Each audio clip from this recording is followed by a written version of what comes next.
Hello everyone, Assalamu alaikum. This is Mehdi Hassan. I NTR's recommended assistant teacher English.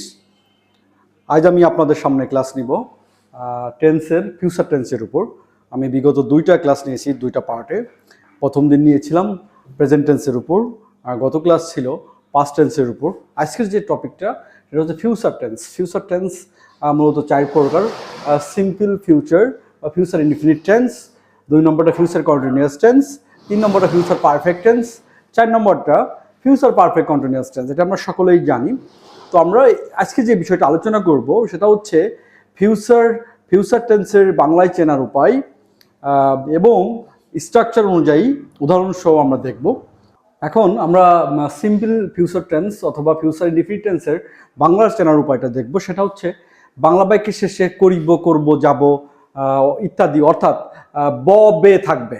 Bangla বাক্যের শেষে ব এবং বয়কের বে থাকবে। যেমন আমি ভাত খাবো, সে বাড়ি যাবে, তারা কাজটি করবে। এবং যদি গঠন প্রণালী আমরা দেখি তাহলে বাক্যের শুরুতে সাবজেক্ট বসবে, তারপর শ্যাল অথবা উইল, তারপর হচ্ছে মূল ভার্বের প্রেজেন্ট ফর্ম, যেটাকে আমরা ভার্ব ওয়ান হিসেবে বলতে পারি, verb one plus object plus extension.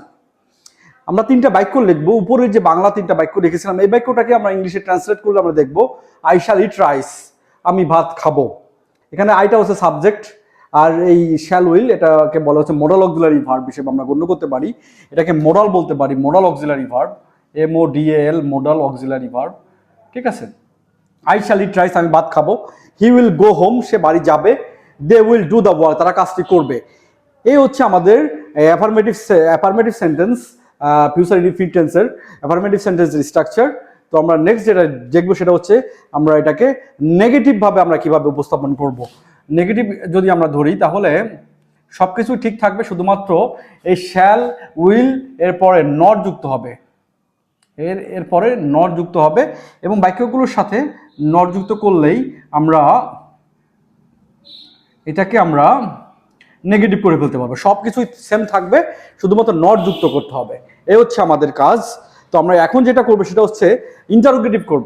এখন আমরা ইন্টারোগেটিভ যে স্ট্রাকচারটা আমরা দেখবো সেটা হচ্ছে বাক্যের শুরুতে আসবে শ্যাল অথবা উইল হ্যাঁ বোধকের ক্ষেত্রে, না বোধকের ক্ষেত্রে আসবে শ্যান্ট অথবা ওন্ট। আমরা জানি যে ইন্টারোগেটিভ সেন্টেন্স দুই ধরনের হয়ে থাকে, একটা হ্যাঁ বোধক করে করা যায়, একটা না বোধক করে করা যায়। তো আমরা যখন হ্যাঁ বোধক করে করবো তখন শ্যাল উইল সিঙ্গেল ভাবে আসবে, আর যখন না বোধক হবে তখন শ্যান্ট অথবা ওন্ট, তারপরে সাবজেক্ট, তারপরে ভার্বের প্রথম রূপ বা ভার্ব ওয়ান, তারপর অবজেক্ট প্লাস এক্সটেনশন এবং লাস্টে প্রশ্নবোধক চিহ্ন। তো আমরা উপরে যে বাক্যটা একটু আগে যে বাক্যগুলো আমরা দেখেছিলাম সেই বাক্যগুলোকেই যদি আমরা প্রশ্নবোধক করি তাহলে শ্যাল আই ইট রাইস, এখানে এই বাক্যটাকে আমরা হ্যাঁ বোধক করে ইন্টারোগেটিভ করেছি। আর যদি আমরা না বোধক করে ইন্টারোগেটিভ করি তাহলে শ্যান্ট আই ইট রাইস, এরপর হচ্ছে ওন্ট হি গো হোম, সে কি বাড়ি যাবে না। তো এখানে যখন আমরা উইলের সাথে নট যুক্ত করি তখন ওন্ট হয়ে যায়। আবার যদি আমরা এটাকে হ্যাঁ বোধক করে নেগেটিভ ইন্টারোগেটিভ করি তাহলে উইল হি গো হোম, সে কি বাড়ি যাবে। এই হচ্ছে আমাদের ফিউচার ইনডিফিনিট টেন্স। এখন আমরা যেটা দেখবো সেটা ফিউচার কন্টিনিউয়াস টেন্স। আমরা এখন বুঝবো এবং জানবো, শিখবো ফিউচার কন্টিনিউয়াস টেন্স। এখন আমরা ফিউচার কন্টিনিউয়াস সম্পর্কে বিস্তারিত ধারণা নিব এবং বাংলায় চেনার উপায় এবং স্ট্রাকচারগুলো দেখব। বাংলায় চেনার উপায়: বাংলা বাক্যের শেষে ভবিষ্যতে করিতে থাকিব, থাকিবে, থাকিবেন থাকবে। যেমন তাহারা কাজটি করিতে থাকিবেন। যদি আমরা স্ট্রাকচারটা ফলো করি তাহলে সাবজেক্ট প্লাস শ্যাল অথবা উইল প্লাস বি। আমরা সিম্পল ফিউচার টেন্সে শ্যাল উইলের পরে বি ছিল না, এটা এখানে বি যুক্ত হচ্ছে। শ্যাল উইলের পরে বি প্লাস ভার্বের সাথে আইএনজি যুক্ত প্লাস অবজেক্ট প্লাস এক্সটেনশন।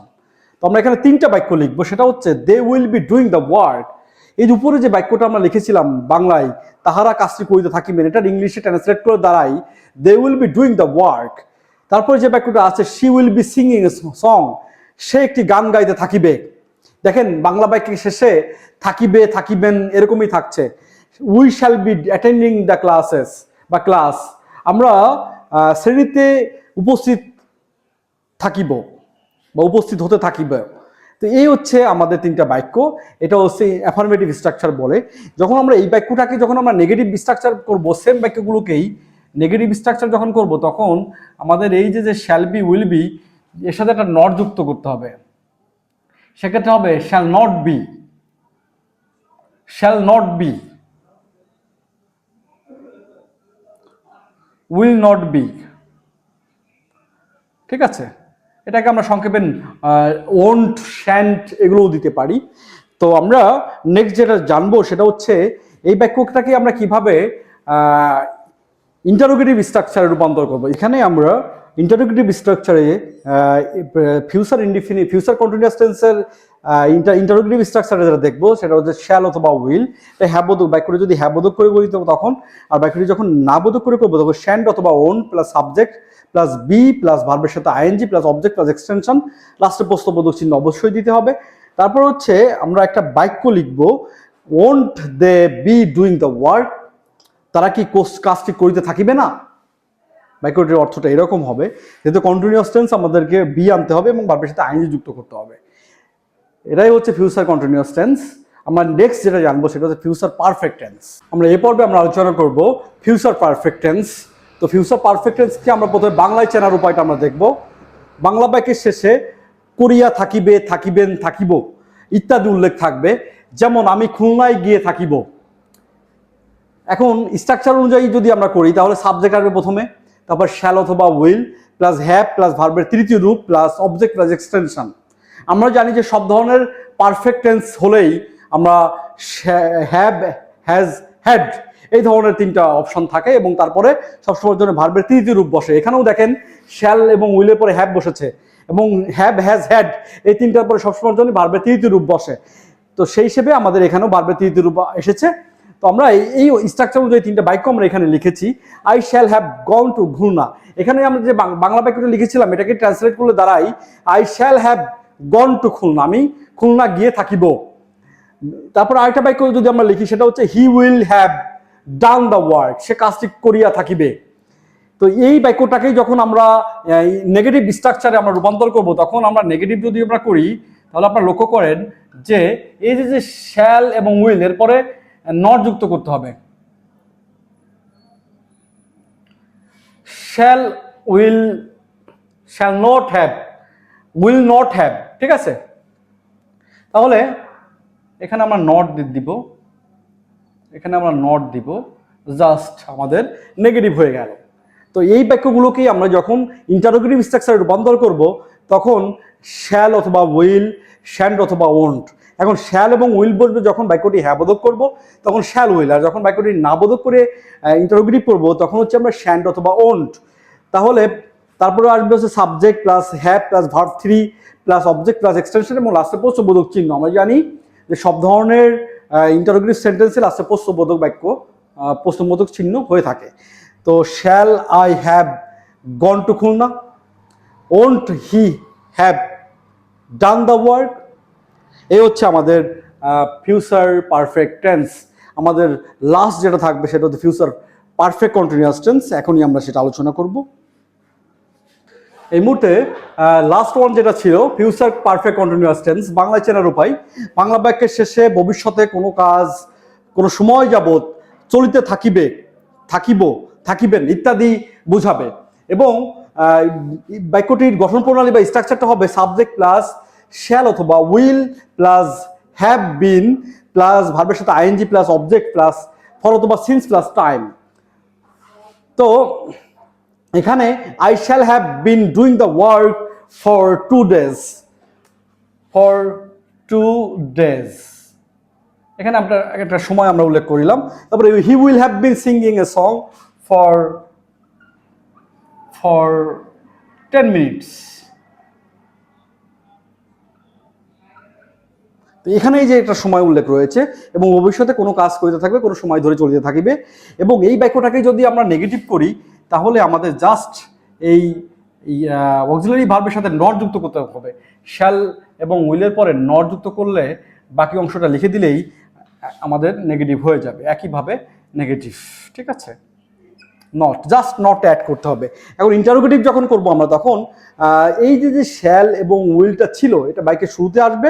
যদি আমরা হ্যাবোধক করে করি তাহলে শ্যাল এবং উইল সিঙ্গেল ভাবে বসবে, আর যদি নেগেটিভ করে করি তাহলে শ্যান্ট অথবা ওন্ট যুক্ত হবে। Shall I have been doing the work for 2 days, for 2 days, লাস্টে প্রশ্নবোধক চিহ্ন। Will he have been singing a song for 10 minutes? এখানে আমাদের টাইমটা অ্যাড করা ছিল না, এটা অ্যাড করে নিলাম এবং লাস্টে প্রশ্নবোধক চিহ্নটা দিতে হবে। Won't he have been singing a song for 10 minutes? For 10 minutes আমাদের যেহেতু সময় ধরে উল্লেখ থাকবে, অবশ্যই আমাদেরকে সময়টা দিতে হবে। তো এই হচ্ছে আমাদের ফিউচার পারফেক্ট কন্টিনিউয়াস টেন্স। প্রিয় শিক্ষার্থীবৃন্দ, আমরা আমাদের এই পরপর 3টা অনলাইন ক্লাসে খণ্ড খণ্ডভাবে আমরা দেখিয়েছি টেন্সের সমস্ত প্রকারভেদ, টেন্সের স্ট্রাকচার এবং বাংলায় চেনার উপায় এবং উদাহরণ সহ আমরা বিস্তারিত আলোচনা করেছি। আশা করি আমার এই অনলাইন ক্লাসগুলোর মাধ্যমে আপনারা সকলে উপকৃত হবেন এবং চাকরি প্রার্থী ভাই বোনেরা যারা আছেন, যারা টেন্স সম্পর্কে শিখতে চান, জানতে চান, কারণ অন্যান্য বেসিক গ্রামারগুলো জানতে হলে আমাদের সবার আগে টেন্স জানতে হয়। টেন্সকে আমাদের ইংলিশ গ্রামারের ফাউন্ডেশন বলা হয়। সো আশা করি আপনারা আমার পেজকে ফলো দিয়ে আমার সাথেই থাকবেন পরবর্তী ক্লাসগুলোতে এবং আমার ইংলিশের এই গ্রামারের ক্লাসগুলো ধারাবাহিকভাবে আপলোড করা হবে ইউটিউবে। আমাদের ইউটিউব চ্যানেল হচ্ছে নয়নস ইংলিশ কেয়ার, সেম আমাদের ফেসবুকের নামটা হচ্ছে নয়নস ইংলিশ কেয়ার। আশা করি সকলে উপকৃত হবেন। ধন্যবাদ। আসসালামু আলাইকুম।